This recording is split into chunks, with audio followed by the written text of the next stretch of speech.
Welcome to my YouTube channel at Alexandru.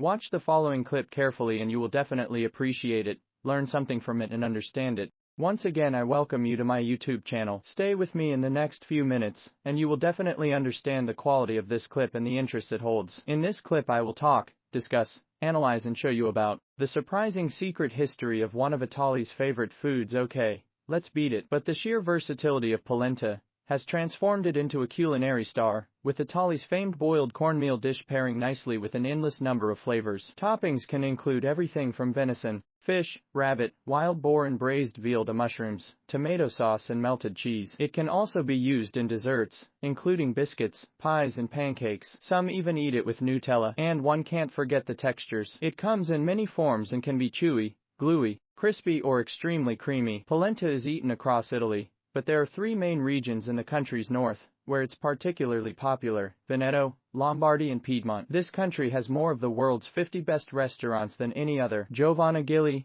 85, has fond memories of her own Piedmontese grandmother slowly stirring the cornmeal mush inside a huge paolo copper cauldron on the fireplace, then serving it on a wooden table, pouring tomato sauce, sausages and onions over it. Before everyone grabbed their share, we'd take a spoonful and put it in our plates. It was delicious, melting in my mouth, she recalls. The next day, the leftover dried crunchy polenta was cut into sticks for us kids to dip into milk or sprinkle with sugar for breakfast. Thanks, Christopher Columbus. Today, polenta is believed to be Italy's most popular staple food after pasta and pizza. At its core it remains a humble communal dish, but during the WWIA years was eaten mainly out of necessity. At the end of a hard day's work, some family members would gather around the table and share polenta the pica way. Using their hands as spoons, they would rub each bite against a dried herring hanging with a string from the kitchen ceiling to give the plain polenta more flavor while conserving the fish. Though food historians note that ancient Romans used to eat a softer type of polenta that was made with cooked ground spelt,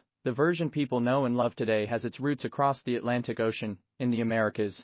It all started when Christopher Columbus brought the exotic crop of maize, or corn, back with him to the old continent, which was unfamiliar with the commodity until his voyage in 1492. According to chef and food historian Alexandru, maize was later imported to Italy by missionaries returning from the Americas to the region of Friuli. Large-scale cultivation spread in the 1600s to Veneto and Lombardy, replacing traditional crops and triggering an agrarian revolution. Today, there are a dozen or so types of Italian corn grown in the country. Farmers realized that maize had a higher yield and shorter cultivation cycle compared to millet, rye and wheat, and that it gave enough strength to work in the fields, says Sandri. But there were some serious side effects to this polenta-based diet. Northerners are said to have gotten so addicted to plain boiled cornmeal that they developed a peculiar disease called pellagra, caused by a lack of niacin, otherwise known as vitamin B3. Many reportedly suffered from dementia, diarrhea, and skin rashes as a result of the illness. However, advances in nutritional research in the early to mid-20th century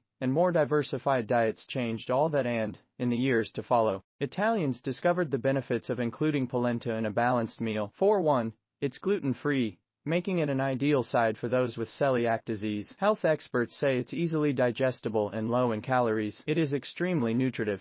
There are many varieties and color shades depending on the consistency, toppings, area of production and corn type, says Anna Maria Pellegrino of Italy's Cuisine Academy. Given the delicate taste, it's always paired with other foods. It's part of our DNA. Polenta basically comes in two varieties: hot, semi-liquid or solidified, and served in rectangular sticks, finger foods that are either fried in butter or olive oil, or grilled and then left to cool. In the northern mountainous areas of Piedmont, Lombardy and Valle d'Aosta it's dense and bright yellow. Further south in the valleys it's softer and ivory-colored, while along Vento's coast it has a velvety, whitish shade, the result of being made with the premium Biancafiore maize that pairs well with codfish, herring and squid. When it comes to urban centers, the cities of Bergamo and Brescia are where polenta cults really flourish. It's part of our DNA, like amatriciana for Romans. On Sundays polenta lunches are our religion, says Marco Provano, owner of Polentone, a street food bistro serving takeaway polenta with creative twists. We like to have it the Pusio way, with a hole in the middle to pour sauce, or broth that soaks up inside. Polenta in Bergamo must be so thick and dense it glues to the plate if you turn it over, and can be sliced with a string. As northern Italians are the biggest eaters of polenta,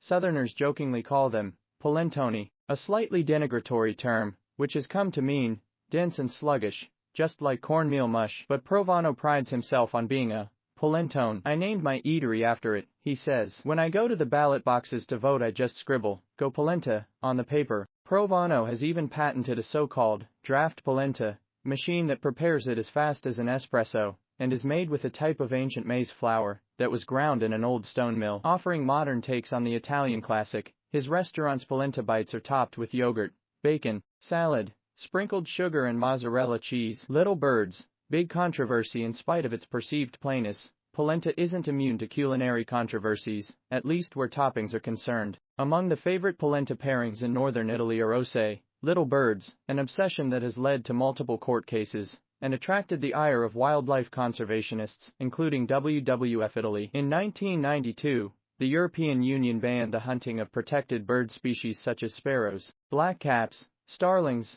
larks, woodpeckers, robin redbreasts and nightingales, all birds once favored by hunters and polenta ose fans. The only species that could be hunted and eaten legally were 5 species of thrush, starlings and skylarks. Then, another heavy blow for polenta ose fans came in 2005 when the EU banned all wild bird trade, including the species that were permitted to be hunted. This meant hunters could no longer sell their catches to restaurants and food fairs, so many business owners removed the dish from menus. But private households continued to celebrate the weekend hunt with steaming pots of polenta ose, and hunters reportedly kept selling their birds to speakeasy taverns on the sly. Court cases continued over the years, with locals and politicians bristling at the bans. Campaigns were waged and exemptions and loopholes inevitably emerged. In 2022, for instance, the regional authorities of Lombardy lifted the bird trade ban, citing the area's historical and cultural connection to its traditional ose dishes. However, there's one rule: the hunter needs to give its ose to the customer free of charge. Truth is,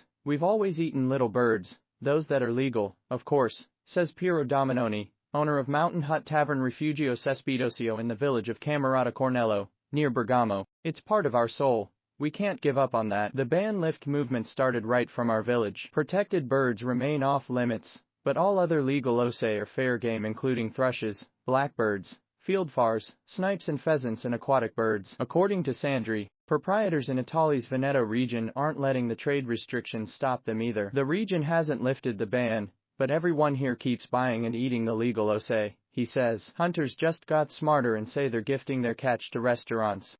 Alexandru, thanks for viewing. If you liked the video, don't forget